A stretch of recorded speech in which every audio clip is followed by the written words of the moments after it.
Well, the world has been closely following the protests in Iran. US President Donald Trump has repeatedly voiced strong support for Iran's protesters, warning the regime against violence. Last night, Trump wrote on social media, Iran is looking at freedom, perhaps like never before. The USA stands ready to help. Well, for more now, we're joined by Marina Miron. Marina is a military analyst with King's College London. Welcome to DW News and good to see you. So, to what extent is the US capable of intervening militarily in Iran right now? Good evening, Pablo. Well, first of all, we have to understand what such a potential intervention would look like. One thing that is unlikely is having a big logistical footprint, meaning boots on the ground. And that is something that would take time to prepare, despite the fact that the United States has troops in the area. If we look at neighboring Syria, if we look at Kuwait, the United Arab Emirates, Iraq, there are US troops present, and Jordan, of course.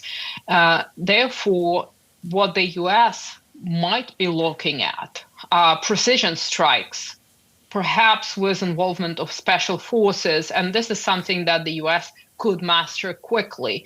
And the US would be looking at neutralizing Iranian military capabilities, and most notably, it's a long-range missile capabilities, because there is a threat that US bases will be targeted, and of course that Israel will be targeted, and the Iranian leadership has said as much. Therefore, I think this is a kind of option that the US might be considering and has the capability to execute very quickly. What other non-military measures could the US consider? It is much more difficult because that would involve, of course, intelligence services, informational, psychological operations inside Iran. Now, with the people protesting not having access to internet, it would be more difficult to disseminate the message online.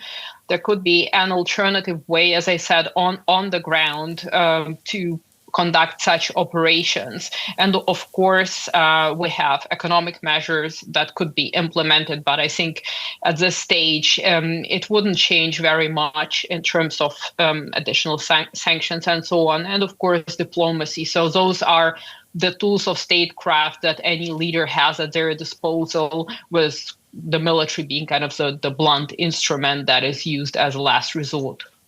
How well informed, Marina, are US intelligence agencies about the situation inside Iran? That's a good question. I don't know. They don't share that information with me. But that being said, given the fact that the protests are ongoing, I'm sure that the American intelligence agencies are very well informed, if not having agents on the ground. And certainly we also have to talk about intelligence sharing.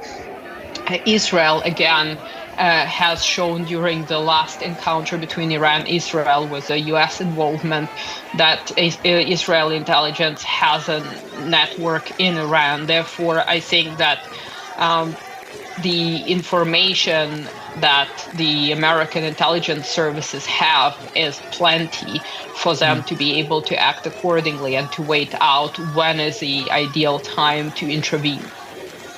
Now, Iran has already threatened retaliation if the US attacks. So what would that look like, essentially? Well, there are several things that Iran could do, and of course it will depend on what the US strikes. If it can take out the Iranian missile capability, it would still have the option of drones. So it depends on which capabilities Iran will be left with. And essentially those military capabilities, in an ideal scenario for Iran would like to use its missiles and its drones against American bases in the Middle East and against Israel. So that would be a way of responding. And as a way of responding, and we know that Iranian-linked proxies in the Middle East are weakened.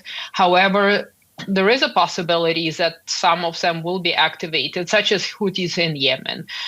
That is the second option. And the third option, we should look at the global maritime trade and the entire oil business. The Strait of Hormuz is an important choke point. And that would be a desperate measure for Iran, but Iran could essentially block access. And that would, of course, influence global oil prices, and of course not to the benefit of the United States. And therefore, these are the options, the kind of the most direct options that Iran could use. Now, we are not talking about other players being involved. That complicates the whole story. Right, Marina, we're going to have to leave it there, but great analysis from you, or great to get your analysis there. So, military analyst Marina Miron, thanks so much. Thank you for having me.